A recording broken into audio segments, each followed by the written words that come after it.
ini kita memang ada sedikit dipaksakan sih akan mengadakan atau mengikuti kegiatan komunitas belajar. Kenapa kok kegiatan komunitas belajar? Soalnya mumpung tahun ajaran baru dan diharapkan bisa memberikan wawasan baru. Masalahnya temanya kali ini yaitu budaya positif. Jadi mungkin Bapak Ibu ada yang bertanya tadi sempat kita ikut ya, soalnya kita ini bagaimana ya. Masalahnya ini kita butuh dalam artian satu pikiran, satu cita-cita. Nah, di sini nanti diharapkan terutama sih semuanya. Soalnya memang ujung nanti yang praktek wali-wali kelas, tapi ada juga bagian yang praktek dari guru semua. Diharapkan bisa memahami atau dalam artian tidak cuma memahami tapi juga mengimplementasikan apa itu budaya positif. Nanti akan dikenalkan juga fokusnya pada keyakinan kelas dan juga restitusi. Nah, mungkin Bapak Ibu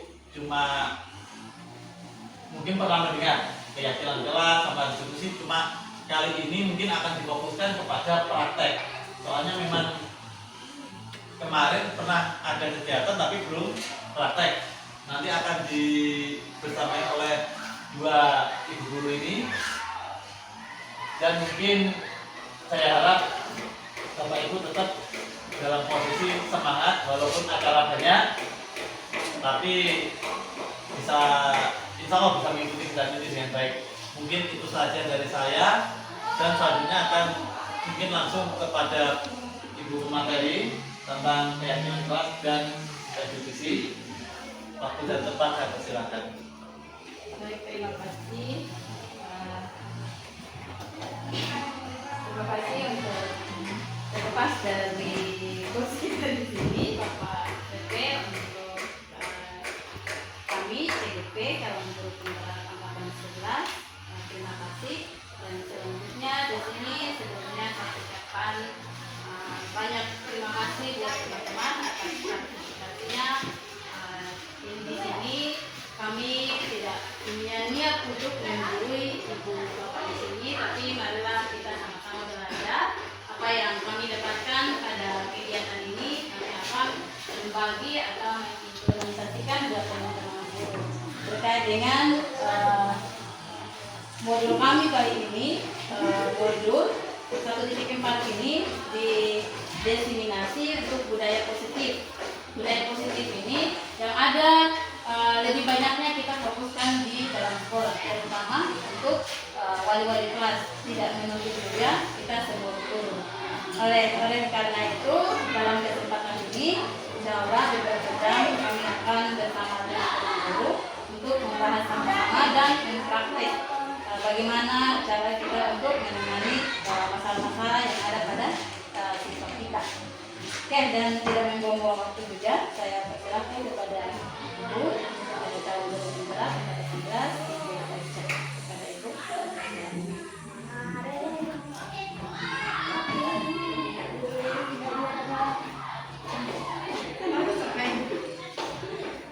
Terima kasih Pak BP pendamping kami, Pak Eko, memberikan kesempatan, dan Bapak Kepala Sekolah yang memberikan kesempatan kepada kami berdua sebagai calon guru penggerak memberikan diseminasi di hari ini terkait dengan budaya positif.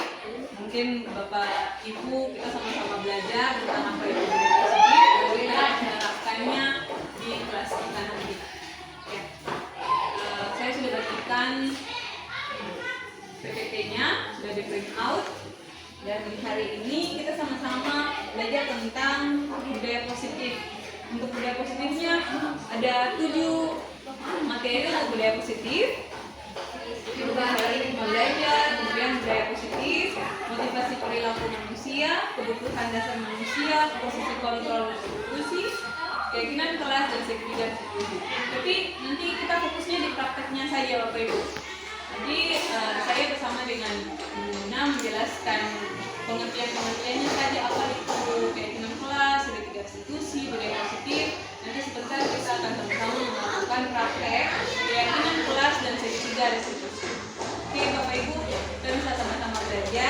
buka di halaman yang kedua.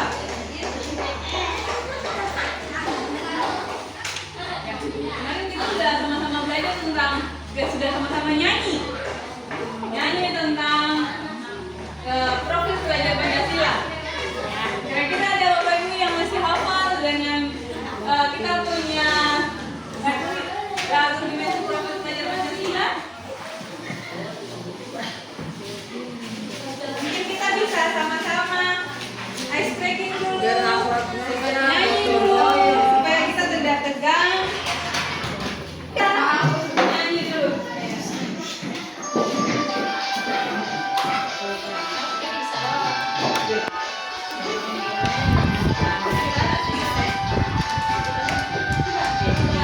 Pancasila beriman dan bertakwa pada Tuhan Yang Esa dan berakhlak mulia, berkebudayaan global, gotong royong mandiri, kreatif dan bernalar kritis.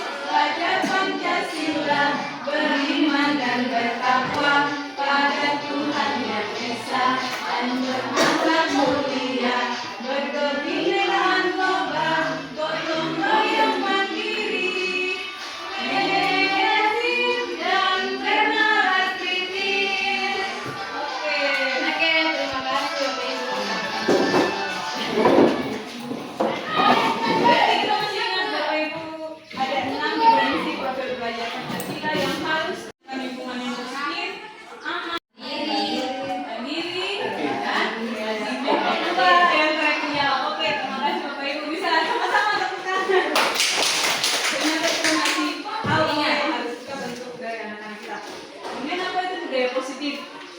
Jadi Bapak Ibu, kurikulum mereka identik dengan disiplin positif. Disiplin positif itu merupakan bagian dari budaya positif. Disiplin positif merupakan suatu cara penerapan disiplin yang mengajarkan anak bertanggung jawab dan menumbuhkan kesadaran diri berdasarkan nilai-nilai kebajikannya. Tujuan dari disiplin positif ini untuk menumbuhkan kesadaran serta memberdayakan anak untuk dapat melakukan sesuatu tanpa paksaan, tanpa ancaman, tanpa hukuman. Makanya budaya positif ini tidak boleh kita suara besar dengan anak, tidak boleh kita pakai rotan, tidak boleh kita menggunakan ancaman pada anak. Oke, Bapak Ibu bisa nanti berpasangan dua orang. Coba yang satu, kepalkan tangan sekeras-kerasnya seperti memegang sesuatu yang berharga di tangan. Lalu yang lain berusaha untuk membuka tangan itu. Coba Bapak Ibu tutup tangan, lalu Ibu Tifa yang membuka. Oh bisa, Ibu Tifa bisa buka. Ternyata Ibu Tifa bisa buka. Kenapa Ibu Tifa bisa buka? Karena Ibu Tifa buka dengan paksa. Berarti kontrolnya ada di siapa? Dari Ibu Tifa, betul. Ibu Tifa yang memiliki kontrol untuk membuka ataupun untuk menutup dengan keras tangannya Ibu Tifa. Nah, karena itu dari percobaan yang tadi, berarti itu menunjukkan bahwa walaupun dengan cara apapun tadi Ibu Tifa coba untuk buka, baik itu dengan mungkin menggelitik atau dengan ancaman atau dengan memarahi, Ibu Tifa punya hak untuk membuka atau menutup. Sama halnya juga dengan kita punya anak-anak. Mereka punya hak untuk menerima kita punya ajaran atau tidak, itu tergantung dari mereka sendiri. Itu kita akan belajar lewat disiplin positif ini. Disiplin itu bukan aturan. Biasanya kita tahu di sekolah peraturan sekolah, kalau untuk sekolah itu apa, tidak boleh ini, tidak boleh itu, dilarang ini, dilarang itu. Tapi kalau kita belajar tentang disiplin positif, itu tidak boleh menggunakan kata tidak dan tidak boleh menggunakan kata dilarang. Harus menggunakan kata yang positif. Karena disiplin positif berarti kontrol diri apa yang ada dalam dirinya sendiri. Jadi harus dia sadar diri dulu dari dalam motivasi intrinsik dari dalam dia punya diri. Nah, seperti kalimat ini, kita sendirilah yang memegang kontrol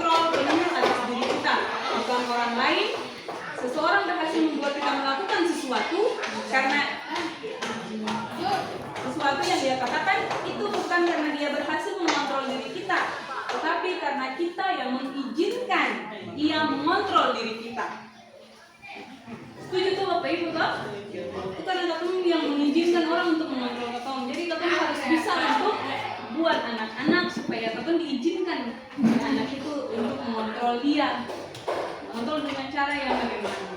Nah, kita manusia biasanya kalau kita melakukan sesuatu kan itu ada alasan tuh Bapak Ibu toh. Kita datang ke sekolah karena kita punya tugas tanggung jawab. Anak-anak datang ke sekolah juga karena mereka ingin mendapatkan ilmu. Ada juga yang mau ketemu dengan teman, mau senang-senang, mau uang jajan, ada yang makan toh. Berarti mereka punya keinginan untuk datang ke sekolah itu beragam. Keinginan itu yang dinamakan dengan motivasi perilaku manusia. Ada dua motivasi. Motivasi intrinsik dan motivasi ekstrinsik. Kalau motivasi intrinsik ini berarti motivasi dari intrinsik dari dalam diri kita. Iya, eksternal dan internal. Ini bisa diganti dengan intrinsik dan ekstrinsik. Dari dalam diri. Kalau eksternal itu ada dua. Jadi motivasi itu ada tiga. Yang pertama untuk menghindari hukuman. Biasanya anak-anak datang ke sekolah pakai baju rapi.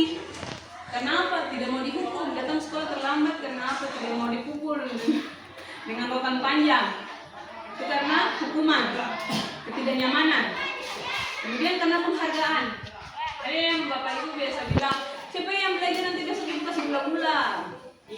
Atau siapa yang buat tugas nanti besok ibu kasih uang. Atau itu termasuk penghargaan. Kemudian kalau motivasi internal itu motivasi dari dalam diri, berarti dia sudah sadar bahwa dirinya harus menghargai diri sendiri. Dia harus menghargai, dia punya diri sendiri. Dia sudah punya nilai-nilai kepercayaan yang sudah ada dalam dia kemudian. Nah, kalau Bapak Ibu biasanya kita bertanya pada diri sendiri, biasanya kita punya anak-anak murid, terutama wali-wali kelas, motivasi apa yang mendasari anak-anak ini datang ke sekolah? Motivasi mereka untuk belajar itu apa? Kita pasti jadi tahu itu selama motivasi. Kemudian kebutuhan dasar manusia. Kalau kita bicara tentang kebutuhan dasar manusia, kebutuhan dasar manusia itu ada 5. Ini di bagiannya ini. Bertahan hidup itu termasuk melaksanakan pangan, makan, minum, tinggal, itu termasuk kebutuhan bertahan hidup. Kemudian kasih sayang dan rasa terima. Kita untuk mengeluarkan kepunyaan kita dan kita untuk menyayangi orang lain. Kemudian penguasaan. Penguasaan berarti kita mau menguasai orang lain dan orang lain akan menguasai kita. Lalu kebebasan mau untuk bebas, tidak mau diatur oleh aturan. Kemudian kesenangan mau untuk yang fun-fun saja, mencari kesenangan, hiburan. Itu kebutuhan dasar manusia. Nah, Bapak Ibu bisa lihat di slide yang slide dari halaman belakang. Kita sama-sama akan studi kasus. Yang mana kasus ini merupakan kebutuhan dasar utama manusia yang mana? Halaman 8. Ibu Siti guru kelas 6 sedang bingung menghadapi pula salah satu murid di kelasnya, Joni. Beberapa anak setelah mengeluh, Joni seringkali meminta bekal makan siang mereka dengan paksa. Jika Anda Ibu Siti, maka yang akan Anda lakukan itu apa? Menurut Anda apa alasan Joni melakukan hal ini? Ada 5 alasan di sini. Kita akan lihat sama-sama alasan-alasan apa yang mendasari Joni melakukan hal ini. Alasan Joni yang pertama.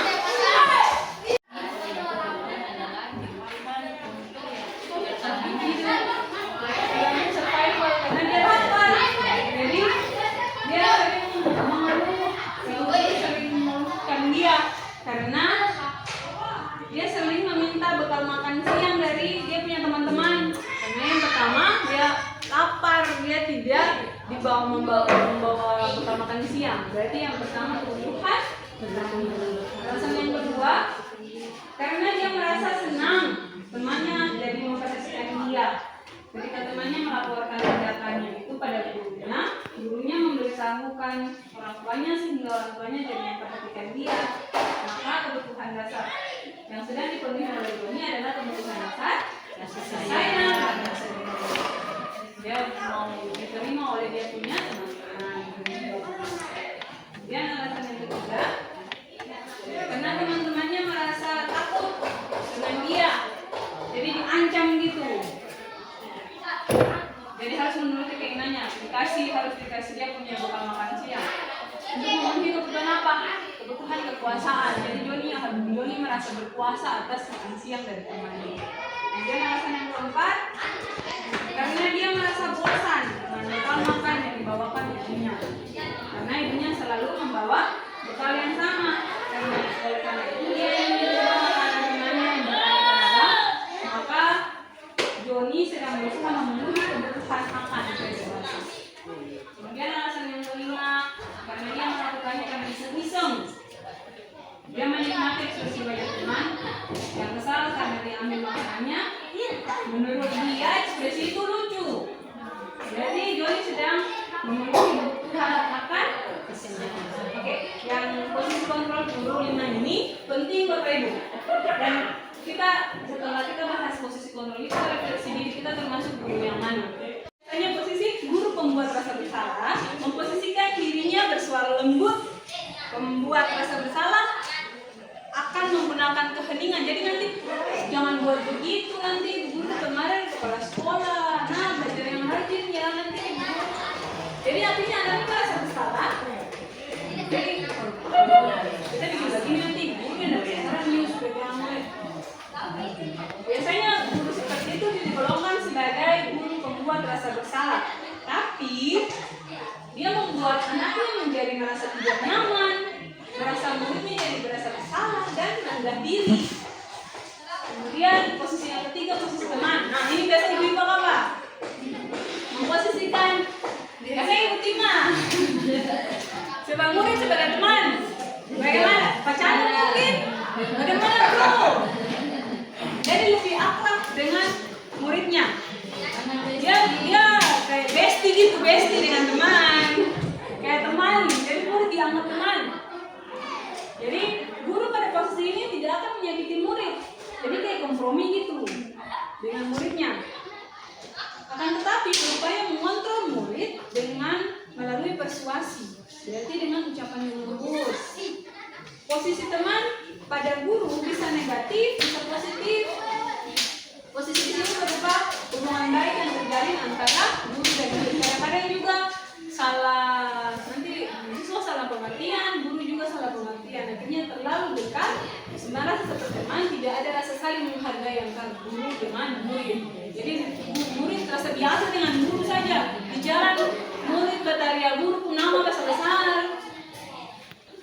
Nah, kemudian posisi yang keempat, posisi pemantau. Ini guru yang mengawasi. Ini satu tingkat lebih bagus lah dari murid tiga yang tadi, posisi yang tadi. Memantau. Jadi dia mengawasi. Jadi guru seperti yang menjaga diri lalu. Oh, anaknya begini. Oh, anaknya begini. Nanti setelah itu dia akan cari kesalahan siswa lalu dia kaitkan dengan konsekuensi aturan yang berlaku di sekolah.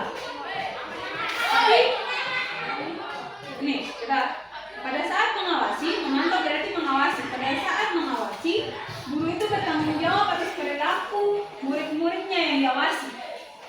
Posisi pemantau berdasarkan peraturan dan konsekuensi. Jadi guru itu akan memberikan hukuman sesuai dengan peraturan, sesuai dengan konsekuensi yang dibuat oleh murid itu. Kemudian posisi yang kelima adalah posisi manajer. Posisi di mana guru berbuat sesuatu bersama dengan murid, mempersilahkan murid mempertanggungjawabkan perilakunya, mendukung murid agar dapat menemukan solusi atas permasalahannya sendiri. Jadi kita misalnya murid buat salah, kita tidak langsung menghukum, kita panggil baik-baik. Bagaimana ini kamu kenapa buat seperti ini? Kita menanyakan alasannya. Lalu kita menyelidiki. Oh, ini dia mau untuk memenuhi dia punya kebutuhan apa? Seperti Joni tadi. Joni dia mau memenuhi kebutuhan, misalnya bertahan hidup karena orang tuanya tidak membawanya bekal. Berarti apa yang harus kita lakukan? Setelah itu kita buat pertanyaan yang nanti dia akan selesaikan dia punya masalah itu sendiri. Ini kontrol pemantau itu dia menghitung dan mengukur. Biasanya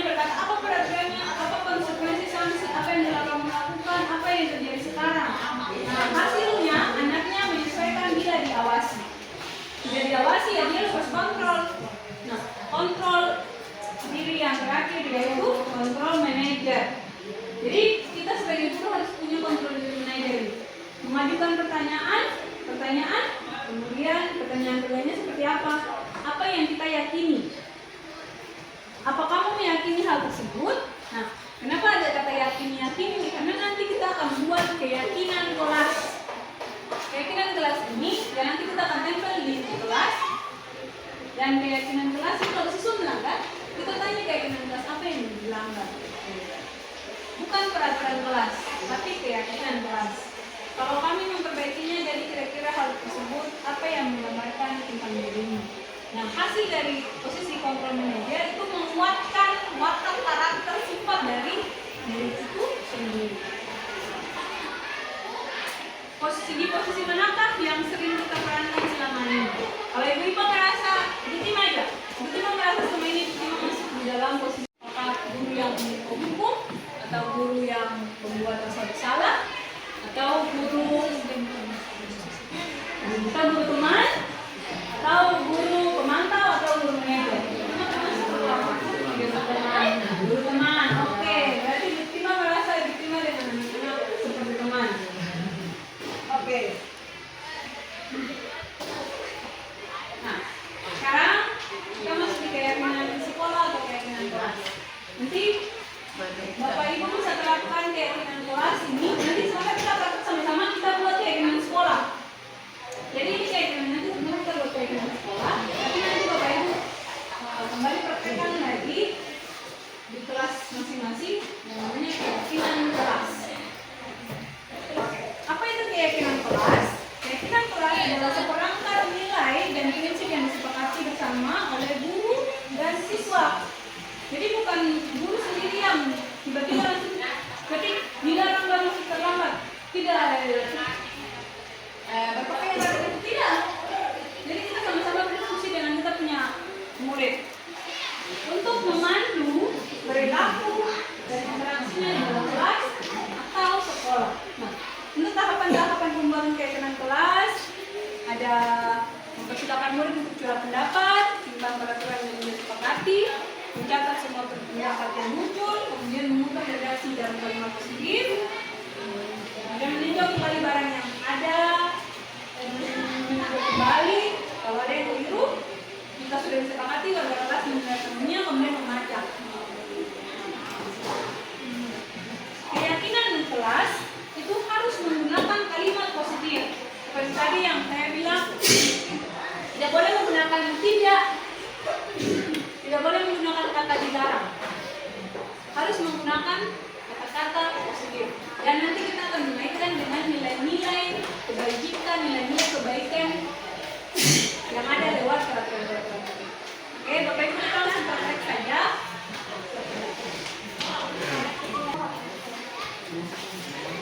Jadi ini panduan praktik keyakinan kelas.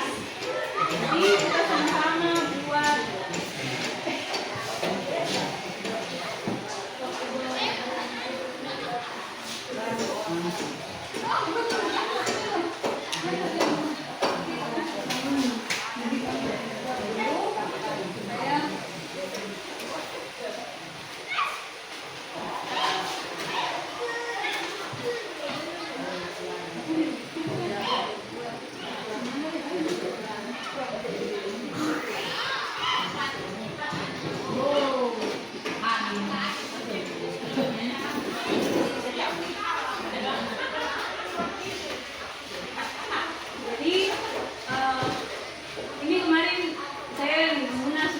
mempraktekkan di lokal karya kemarin dipimpin oleh Pak Eko sebagai kita punya pengajar praktik.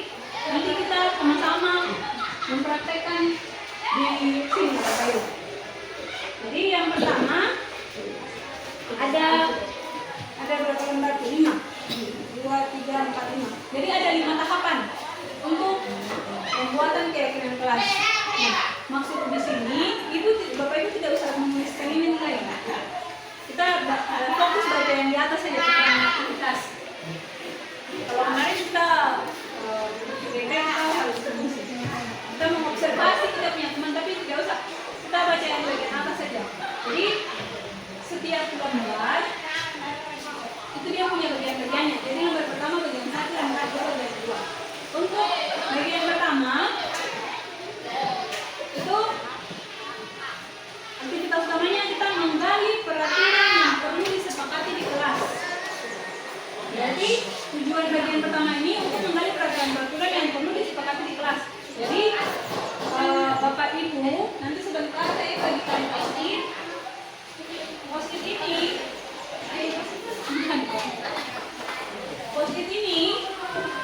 Bapak Ibu menuliskan peraturan-peraturan yang ada di sekolah, di kelas. Yang Bapak Ibu tahu. Di sini satu orang bisa menuliskan 3, 4, terserah. Nanti setelah ditulis, kita akan menempelkannya di papan.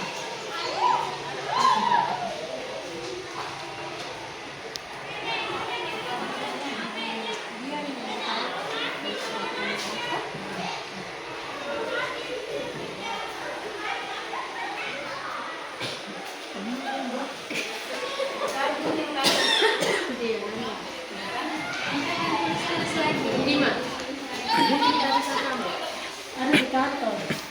Tempel di papan.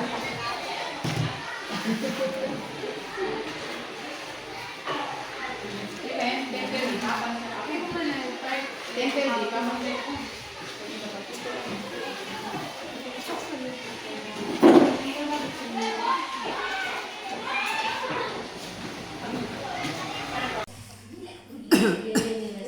Ciko, mengapa kamu tidak membantu teman membersihkan kelas?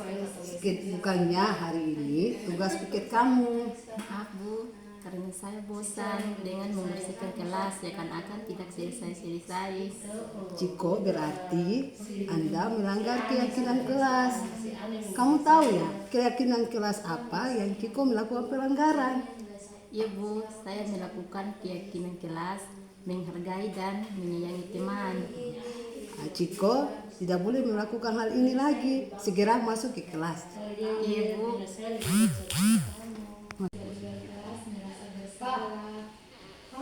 Ini sama aja, kenapa ibu panggil ke sini? Tidak tahu. Tadi ibu lewat, ibu lihat adanya menangis. Oh, tadi saya mengejeknya Ibu. Kenapa kamu injek? Karena nilai matematikanya rendah. Dapat berapa nilainya? Nilai si Alimnya 60, tidak tinggal. Kalau Ica, Saya nilainya 90 Ibu. Jadi saya mengejek si Alim. kamu pasti punya alasan mengapa melakukan hal tersebut. Iya, karena awalnya saya merasa bangga bahwa saya lebih hebat dari si Alim. Makanya saya mengejeknya Ibu. Tapi ada hal yang bukan Iya Ibu, saya mohon maaf dengan perkataan saya Ibu. jangan seperti begitu. Iya Ibu. Kamu ke Ali untuk minta maaf. Iya Ibu.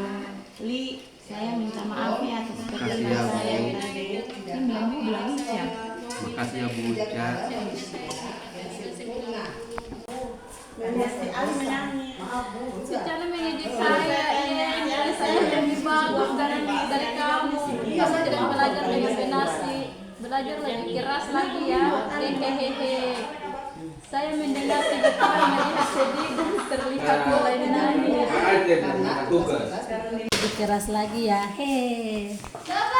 Saya mendengar tiba-tiba terlihat sedih dan terlihat mulai menangis. Putri, jangan berkata begitu karena kamu sudah melanggar peraturan keyakinan kelas. Seharusnya kamu harus menghargai dan menghormati sesama teman.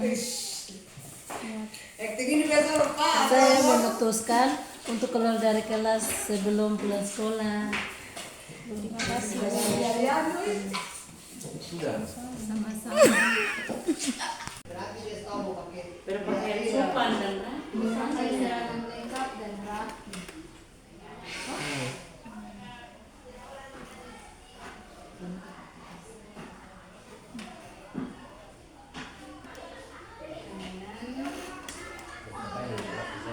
Di rumah itu mereka ibu begini Bu, karena belajar di rumah itu mereka sudah keluar dengan pakaian yang rapi, bukan sampai di sekolah baru mereka berpakaian, itu kan tidak. Kemudian yang pertama yang di sini kita ingat, tidak mungkin kan dia masuk di urutan keempat setelah meminta izin ketika keluar kelas. Itu kan siswa kan surapi sudah. Ketika siswa kan dari rumah ke sekolah itu mereka dengan pakaian yang rapi itu. ini kan baru dia Harusnya di sini baru dia taruh poin ke poin. ini harus dari Oh, masih mencari nilai positif. Oh ya, ada 5 langkah. Setiap langkah masih itu yang Oh, abis ini ada 5 kertas itu. Itu 5 kali 3. 5. Minta ini saja. Sebelum Oke. Yang seragam itu mohon maaf, yang seragam itu dirubah. Seragam itu dirubah. Karena memang suka kalau potong anak sekolah tetap pakai seragam tetap. Jadi seragamnya dihapus. Jadi pakaian sopan dan rapi. sopan dan rapi. Kadang-kadang kan memang ketemu tahu pakaian dari rumah itu, tapi kalau kadang-kadang di dalam kelas hancur sudah. Jadi sebelum rasa pasti harus ketemu bilang dari luar bahwa masuk harus pakai baju di dalam ya. Kan kebanyakan beberapa ditemukan kan di luar sekolah ini di dalam hukum sekolah. Sudah. Terus apa lagi yang kelima ya? Kita lihat lagi ke sini. Iya. Menghormati sebelum proses belajar mengajar mulai kita harus berdoa dulu. Berdoa sebelum belajar. Kemudian serpihan kebersihan. Ya, masuk di berpakaian sopan dan rapi atau tidak? Apa itu? Ini. Serpihan dan kebersihan. Masuk. Sudah. Menjaga kebersihan kelas. Habis masuk di sekolah tepat waktu. Masuk ke kelas tepat waktu. Tugas mengerjakan tugas selanjutnya mengerjakan tugas tepat waktu. Jadi dalam kalimat positifnya Berarti datang tepat waktu ke kelas. Tambahan di nilai positifnya. Bisa? Mana? Itu maksudnya mana? ini Nomor 5. Nomor 5 itu apa? Belum. ini yang mau dirancang Ini merancangnya. merancang satu kalimat untuk dari kalimat positifnya. Itu tentang tugas. Ya, di Proses sini belajar mereka mengajar. baca. Aktif dalam proses belajar mengajar. Ya, Aktif. aktif. Ini ada. Tidak ada. Oke, beta baca di sini. Menciptakan kelas yang aman dan tertib, menyelesaikan tugas yang diberikan dengan baik. Jadi kita bawa ke kalimat positifnya.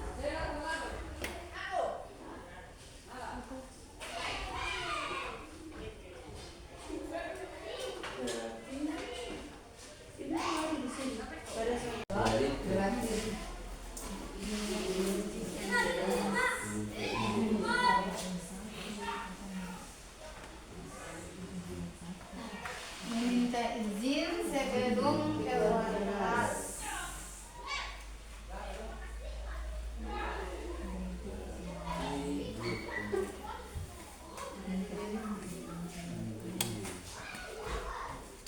Pamit.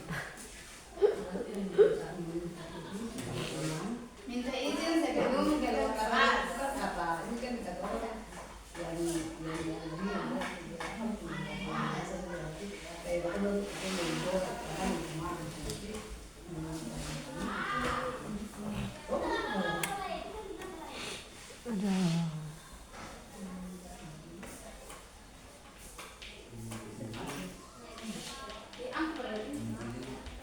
Apa yang sudah? Sekarang pacaran senang gitu. Pas